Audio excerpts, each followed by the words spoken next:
Madam madam అయితే ఇప్పుడు ఈ యూత్లో భయం కంటే అట్రాక్షన్ ఎక్కువ ఉంది అని అంటారు. అవును.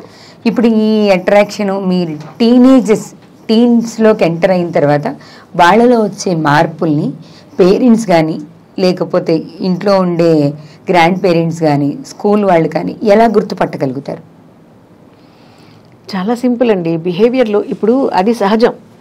అది ఇప్పుడు పెద్దవాళ్ళు అయిపోయిన పేరెంట్స్, గ్రాండ్ పేరెంట్స్, స్కూల్లో ఉన్న టీచర్స్ అందరూ ఆ టీన్ క్రాస్ అయిన వాళ్ళే. ఆ టీన్ క్రాస్ అయిపోయినప్పుడు కాకపోతే కొంతమందిలో ఏమవుతుందంటే వాళ్ళు పెరిగిన విధానం లేదా వాళ్ళ దైనందిన జీవితంలో వాళ్ళు చేసే పనులు ఉంటాయి కదా, ఆ దాంట్లో ఈ అట్రాక్షన్ అన్నది మరుగున పడిపోతుంది.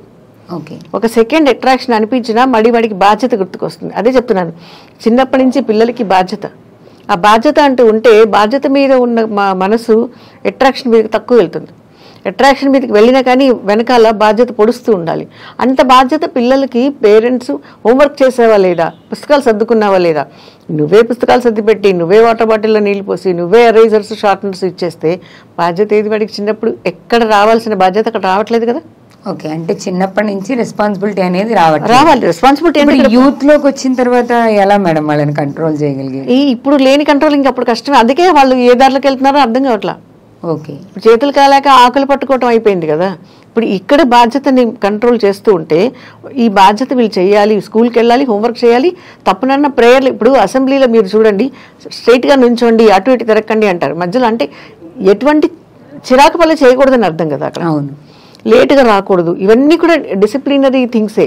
ఇవన్నీ మనసులో ఒక టీన్ వరకు వచ్చి ఇప్పుడు స్కూల్ ఎండ్ అయ్యేసరికి వాడు ఆల్మోస్ట్ 16-17 ఇయర్స్ వస్తున్నాయి పిల్లలకి.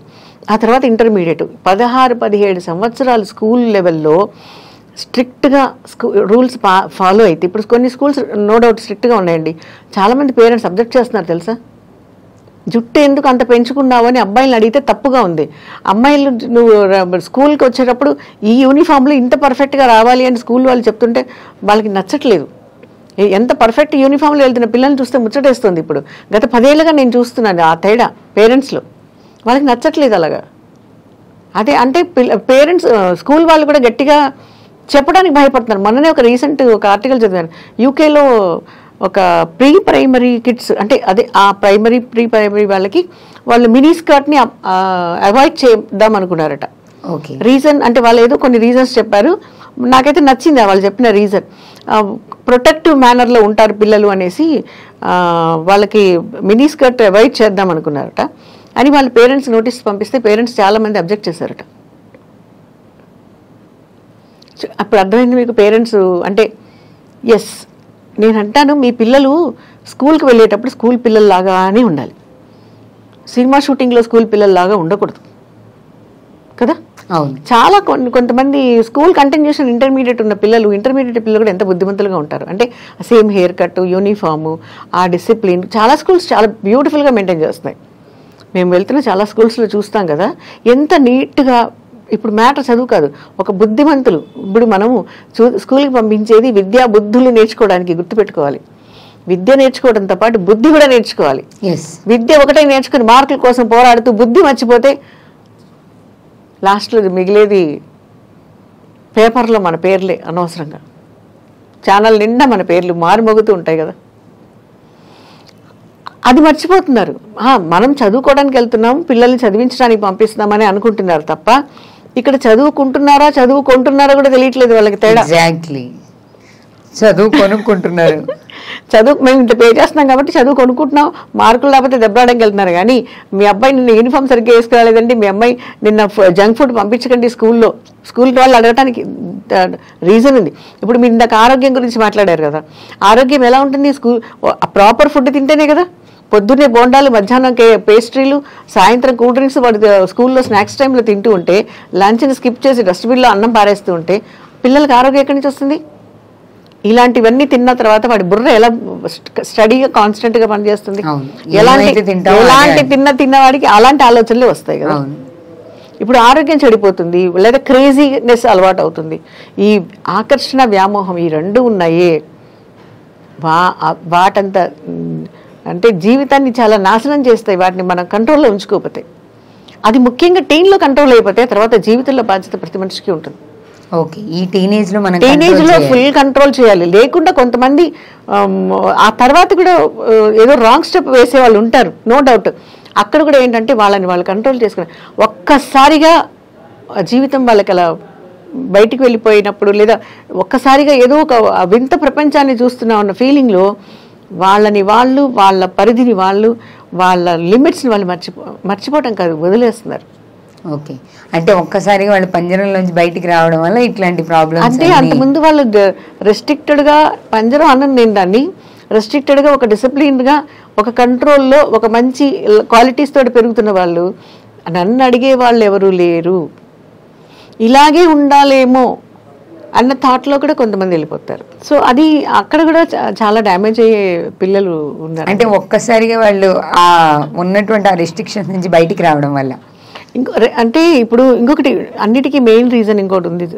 ఒక వయసు వరకు కొంత ఖర్చుల వరకు పేరెంట్స్ భరించగలుగుతారు, మా తర్వాత వాళ్ళకి ఎక్స్ట్రాడినరీ రిక్వైర్మెంట్స్ కావాలనిపిస్తుంది. ఓకే, అంటే వాళ్ళ స్టేటస్ని మించి. ఇప్పుడు ఒక కాలేజీకి వెళ్ళే పిల్లలకి నో డౌట్ ఈ రోజున్న ఇన్సెక్యూరిటీ ఇష్యూస్లో ఒక సెల్ ఫోన్, ఒక స్మార్ట్ ఫోన్ అవసరం ఉంది. కానీ ఆ ఫోన్ ఎంత ఖరీదు కొనుక్కోవాలన్నది కాదు కదా. ఎస్, ఓకే, మంచి చెప్పులు వేసుకుని కాలేజీకి వెళ్ళాలి, నో డౌట్. మంచి చెప్పులు వేసుకుని రోడ్డు మీద నడవాలి. అందమైన చెప్పులు కాళ్ళ వరకే ఉంటాయి, కానీ రోడ్డు సెలెక్ట్ చేసుకునేది మనసే కదా. ఏ రోడ్లో మనం వెళ్ళాలి, ఏ రోడ్లో వెళ్తే మనకి బురద మన మీద పడదు, ఏ రోడ్లో వెళ్తే మనకి ముళ్ళు గుచ్చుకోవు, ఏ రోడ్డు అయితే మంచిది, ఈ మార్గం నేను చెప్పేది రోడ్ అంటే మార్గం, ఏ రోడ్లో అయితే పడిపోకుండా వెళ్ళగలం, ఏ రోడ్ అయితే సేఫ్టీగా ఉండగలం అన్న రోడ్డుని, అన్న మార్గాన్ని ఎంచుకునేది మనసు మాత్రమే, చెప్పులు మాత్రం కాదు. ఈ విషయం ప్రతి వాళ్ళు గుర్తుపెట్టుకోవాలి. సో ఇక్కడ వాళ్ళకి ఆ డెసిషన్ మేకర్స్ అంటారు చూడండి, నిర్ణయం తీసుకునే నిర్ణయాన్ని, ఆలోచన పరిధి పెరిగే వరకు, అంటే ఈ నిర్ణయం తీసుకునేంత ఆలోచనలకి వాళ్ళ పరిధి పెరగాలంటే వాళ్ళకి చిన్నప్పటి నుంచి ఒక బాధ్యత, ఒక మంచితనం, ఇలా చేయొచ్చు, ఇలా చేయకూడదు అని వాళ్ళు తల్లిదండ్రుల దగ్గరుండి మాట్లాడుతూ, టీచర్స్ చెప్పిన ప్రాబ్లమ్స్ని ఒప్పుకుంటూ పిల్లలు. అందుకే కొన్ని స్కూల్స్ వాళ్ళు టీచర్స్ విషయంలో కూడా చాలా స్ట్రిక్ట్గా యూనిఫామ్లో ఉండమంటారు వాళ్ళు. నేను చాలా స్కూల్స్ చూశాను, టీచర్స్కి వాళ్ళు యూనిఫామ్ ఇచ్చేసారు, సో దట్ టీచర్ అంటే వాళ్ళు పెద్ద పట్టించుకోరు, పాఠం ఒకటే గుర్తుంటుంది, టీచర్ గుర్తురాదు. ఇది ఎంతమంది టీచర్ల కోపం వచ్చినా నాకు అభ్యంతరం లేదు. చాలా స్కూల్స్ చూశానండి నేను, యూనిఫామ్లో ఉంటారు, వాళ్ళకి భలే ముచ్చటేస్తుంది, by this is the best one అనుకుంటా నేను. పాఠం చెప్పినప్పుడు టీచరు ఆ లెసనే గుర్తురావాలి, అంతే తప్ప ఆవిడ అసెసరీస్ గుర్తురాకూడదు, ఆ మాస్టర్ వేసుకున్న కళ్ళజోడు ఫ్రేమ్ గుర్తురాకూడదు. నేనైతే ఇదే అంటాను పిల్లలకి, టీచర్స్కి కూడా. సో ఇక్కడ ఏమవుతుంది, అట్రాక్షను, పాఠం వింటున్నారా టీచర్ని చూస్తున్నారా అన్న ఒక క్వశ్చన్ మార్క్. నాట్ ఎవ్రీబడి, అందరూ ఆ పని చేస్తారని నేను చెప్పను, కానీ ఆ అట్రాక్షన్కి వెళ్ళిపోయే వాళ్ళు ఉన్నారే, ఇప్పుడు మనకి వాళ్ళ గురించే కదా సమస్య. జీవితం ఇరకాటల్లో పడేది, అంధకారంలో పడిపోయేది వాళ్ళే కదా. సమాజానికి ఒక పెద్ద మచ్చలాగా ఉండిపోయేది వాళ్ళు, వాళ్ళ ఫ్యామిలీతో పాటు నెక్స్ట్ ఇంకో 2 జనరేషన్స్కి వాళ్ళు ఒక మచ్చగా మిగిలిపోతుంది ఆ సంఘటన కానీ, వాళ్ళు చేసిన తప్పు కానీ. సమాజం ఎప్పుడు వాళ్ళ గురించి మాట్లాడుకుంటూ ఉంటుంది కదా. అవును, పదే వాళ్ళని కోట్ చేస్తూ ఉంటుంది. వాళ్ళ ఇంట్లో వాళ్ళు చేయొచ్చు, పక్కింటి వాళ్ళు చేసుకోవచ్చు, వాళ్ళు తెలిసిన వాళ్ళు చేసుకోవచ్చు. అలా ఎందుకు నా అంట ఒక మంచి పని చేసి చరిత్రలో నిలిచిపోండి. ఇప్పుడు ప్రజ్ఞానంద్ గురించి మాట్లాడుకుంటే బ్యాక్గ్రౌండ్ ఏముందని అబ్బాయి అంత లెవెల్కి వెళ్ళాడు, అసలు వాడి ఆటే కనిపిస్తుంది కదా. అదే కదా, ప్రజ్ఞానంద్ ఫేస్ ఎవరికి గుర్తురాదు, పేరును అబ్బాయి అచీవ్మెంటే, ఎస్ అబ్బాయి అచీవ్మెంటే గుర్తుకొస్తుంది. సో ఎంత ప్రౌడ్గా, అంటే వాళ్ళ అమ్మ నాన్న అబ్బాయిని ఎంత కంట్రోల్గా, ఎంత కాన్సన్ట్రేషన్లో పెట్టి, ఇప్పుడు వాళ్ళేమి పెద్దగా చదువుకునే వాళ్ళు కాదు, అబ్బాయి ఏకాగ్రతని ఎంత కంట్రోల్లో ఉంచి చదివించారు, అది ముఖ్యం కదా.